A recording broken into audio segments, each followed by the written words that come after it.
5 signes de désamour de la part d'un homme évident.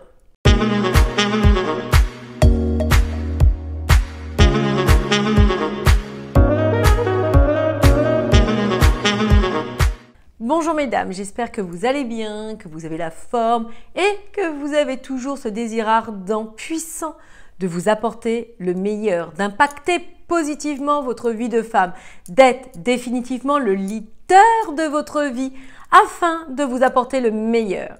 Pour celles qui ne me connaissent pas, je suis Samantha Pampiglia, coach experte en relations amoureuses, mais aussi en développement personnel au féminin. Je suis la personne qui va vous permettre de réussir votre histoire d'amour, d'attirer à vous le bon partenaire et de créer cette histoire d'amour stable, fluide, pérenne et bien évidemment durable dans le temps. Et cela, peu importe votre âge, peu importe vos histoires passées et peu importe ce que la société veut bien vous faire croire. À partir du moment où vous aurez en vous les bonnes compétences, les bonnes connaissances, je peux vous garantir que vous ferez partie définitivement des femmes heureuses en amour. Mais avant de commencer, mesdames, mettez un pouce bleu comme quoi mes vidéos vous parlent, vous impactent et vous importent. Likez donc cette vidéo, abonnez-vous à cette chaîne et partagez à des amis, des sœurs, des collègues qui vous diront très certainement merci. Lorsque nous tombons amoureuses, mesdames, nous ne sommes plus les mêmes. Nous avons tendance à édulcorer la situation, à nous accrocher à notre rêve, à fantasmer les choses. Certes, nous sommes amoureuses de cet homme, mais beaucoup d'autres facteurs viennent intensifier les sentiments que l'on va éprouver pour cet homme. Premièrement, cela fait longtemps que l'on est seul. Deuxièmement, nous avons connu que des relations peu fiables, des hommes instables, des hommes méchants, des hommes tyranniques, des hommes pervers narcissiques, comme on l'entend tellement. Bref, des manipulateurs. Et cet homme correspond à quelque chose de tellement mieux que vous n'avez pas envie de le laisser repartir. Troisième point, vous n'avez pas confiance en vous. Donc, cet homme est là. Et vous vous dites que vous jamais, au grand jamais, vous ne rencontrerez encore un homme aussi bien que celui-ci. Vous ne vous voyez pas comme vous êtes. Vous vous sentez pas valable, pas louable. Peut-être qu'on ne vous l'a jamais dit. Vous n'avez jamais eu de situation qui pouvait vous faire sentir OK. Et du coup, eh bien, vous avez une histoire d'amour sous le coude. Vous n'avez pas envie de la laisser partir. Et cinquième point, vous avez tellement ce désamour vous-même en vous que vous l'attirez par réciprocité. Du coup, quand un homme s'intéresse à vous, pour peu qu'il vous semble OK, eh bien, c'est l'extase. Vous êtes en émoi, vous êtes à fond, vous n'avez qu'une envie, c'est de donner et vous passez à côté d'éléments significatifs qui pourraient vous alerter, qui pourraient vous faire dire que peut-être cet homme n'est pas tellement digne de votre amour. Aussi, je vais vous partager 5 signes qui ne sont malheureusement pas des preuves d'amour, qui font que parfois on va les confondre avec des signes d'attention, des signes d'affection, des signes d'intérêt, et qui, ma foi, si vous êtes avisé en amont, pourront peut-être vous permettre d'être beaucoup plus clairvoyante, d'augmenter vos ambitions amoureuses, d'augmenter vos standards et de faire en sorte, par la suite, d'attirer à vous un homme digne de ce nom, un homme qui véritablement vous rendra heureuse. Le premier signe dont je parlerai, c'est le fait que cet homme ne vous voit que pour le sexe. Alors, je sais bien que quand je vous en parle comme ça, de manière isolée, impersonnelle, cela ne fait pas mouche. Mais mesdames, remettez ça dans le contexte. Combien de femmes se basent sur les belles paroles des hommes avec qui elles sortent, ne se rendent pas compte du cheminement de la relation, de la tournure de la relation. Comme elles ne font pas d'introspection sur elles-mêmes, sur leur vie, qu'est-ce qu'elles attendent, qu'est-ce qu'elles désirent, qu'elles vivent la relation entre guillemets en la subissant plutôt qu'en étant aux commandes de cette relation, eh bien elles ne se rendent pas compte que ma foi cet homme se fiche d'elles complètement. Et à chaque fois, les circonstances sont peut-être différentes, mais à chaque fois, eh bien, vous vous retrouvez à le voir uniquement pour avoir du sexe avec lui. Qu'est-ce que je veux dire par là? Au final, il ne vous présente pas sa famille, vous ne le voyez pas pour vous divertir dans d'autres endroits, vous le voyez toujours dans un lieu propice à ce que vous puissiez coucher ensemble. Il va peut-être justifier à chaque fois ces situations comme étant un homme qui travaille beaucoup, qui n'a pas le temps, que en soi il n'a pas tellement pas de temps que il vaut mieux profiter des instants qu'on a ensemble pour justement passer sous la couette, etc., etc.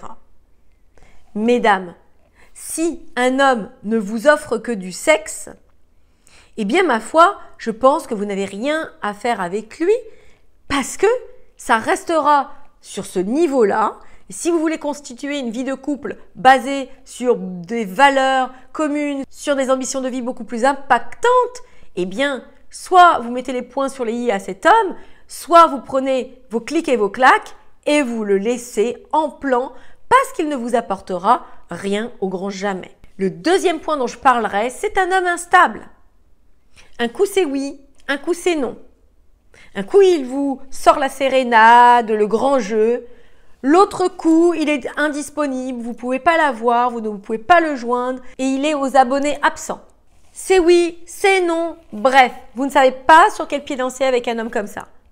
Eh bien, une fois, deux fois, trois fois, vous devez savoir statuer et vous dire que cet homme ne vous aime pas. Prise dans votre élan d'amour, vous pouvez survoler ces situations en ayant toujours l'emphase sur ce que vous escomptez, sur ce que vous attendez, c'est-à-dire son amour, et mettre sous le tapis tout ça. Mais tout ceci, le fait que cet homme ne soit pas dans cette stabilité d'amour vis-à-vis de vous, montre par réciprocité un profond désamour. Quand on aime une chose, on la chérit. Quand on aime une chose, on est droit, on est dans la lignée de tout ça. Ok? Le troisième point dont je parlerai, c'est qu'il ne vous appelle que quand il a besoin de vous. Alors, il vous appelle quand il est seul. Il vous appelle quand il a un trou. Il vous appelle justement quand il a envie de sexe. Il vous appelle quand il est mal, etc., etc., etc. Combien de femmes ont le rôle de l'infirmière? Combien de femmes ont le rôle de celle qui va panser les bobos, qui va l'aider, qui va le soulager, etc., etc. Non, mesdames, une relation qui tient la route, c'est une relation équilibrée. Et ne pensez pas que vous ne pouvez pas avoir ce genre de relation. Ne pensez pas que c'est réservé aux autres. Tout ceci, c'est le travail que je mène avec mes étudiantes pour les délester de toutes ces croyances erronées et leur permettre de comprendre qu'elles aussi, elles peuvent s'offrir le meilleur. Le quatrième point dont je parlerai, il ne fait aucun effort. Rappelez-vous de ce que je vous dis, un homme aime les choses pour lesquelles il doit se battre. Est-ce que vous comprenez quand je vous dis ça? N'hésitez pas à me le faire vos retours dans les commentaires. Un homme aime les choses qui lui coûtent du temps, de l'investissement, de l'argent, de la disponibilité, de l'amour, des efforts. Si vous êtes toujours celle qui fait les efforts, si vous êtes toujours celle qui apporte les ressources, si vous êtes toujours celle qui est la solution, si vous êtes toujours celle force de proposition, il se fiche de vous. Vous êtes là à faire la danse du ventre et lui ne fait rien. Il ne pourra pas vous aimer. Vous pensez que cette situation n'est pas un désamour, mais moi je suis là pour vous montrer la voie, pour vous montrer que, en effet, c'est un signe de désamour que vous devez prendre en compte. Le cinquième point de désamour qui est probant et que parfois nous ne nous en rendons pas compte, ou du moins nous n'avons pas envie de voir la vérité en face, c'est que cet homme ne s'engage pas. La relation n'évolue pas. Il y a tout un milliard d'excuses, il y a tout un milliard de circonstances qui font qu'il ne peut pas vous donner plus, il ne peut pas s'engager avec vous. Mais la réalité, la conclusion, c'est que cet homme ne vous aime pas. Quand on aime, on a envie de chérir l'autre, on a envie de s'engager, on a envie de s'impliquer, on a envie de voir la personne plus souvent. Il n'est pas fou. Si il ne vous propose pas plus de choses, c'est qu'il n'en a pas envie. Et s'il n'a pas envie d'être avec vous, à mon sens, c'est qu'il ne vous aime pas. Aussi simple que ça. Donc, autant ça peut faire mal, autant c'est douloureux, mais ce sont de bonnes piqûres de rappel, ce sont de bonnes douches froides pour vous réveiller et vous dire qu'il n'existe pas qu'un homme sur Terre et que vous pouvez vous aussi trouver un homme gentil, un homme valable, un homme louable. Et je vais rajouter un sixième point qui est un point bonus, c'est que cet homme garde la relation secrète. What? Si un homme vous dit « écoute, on va être discret, écoute, on va pas en parler », eh bien là, mesdames, si cet homme a honte de vous, si cet homme est gêné par la relation, ma question pour vous, c'est pourquoi est-il gêné de coucher avec vous? Il n'est pas gêné de coucher avec vous, mais il est gêné d'en parler. Donc voilà, mesdames, des questions qui sont, ma foi, louables, qu'il faut se poser. Vous n'avez pas de temps à perdre, vous devez vous apporter le meilleur. C'est ce que j'enseigne à mes étudiants. On apprend à reprendre leur situation où elle est et à la magnifier, à l'expandre pour qu'elles puissent apporter le meilleur, pour qu'elles puissent avoir dans leur vie un homme qui tienne la route, un homme qui ait envie de s'engager avec elles, de leur donner plus. Donc, nous allons récapituler. Premier point de désamour, il ne vous voit que pour le sexe. Deuxième point de désamour, il est instable.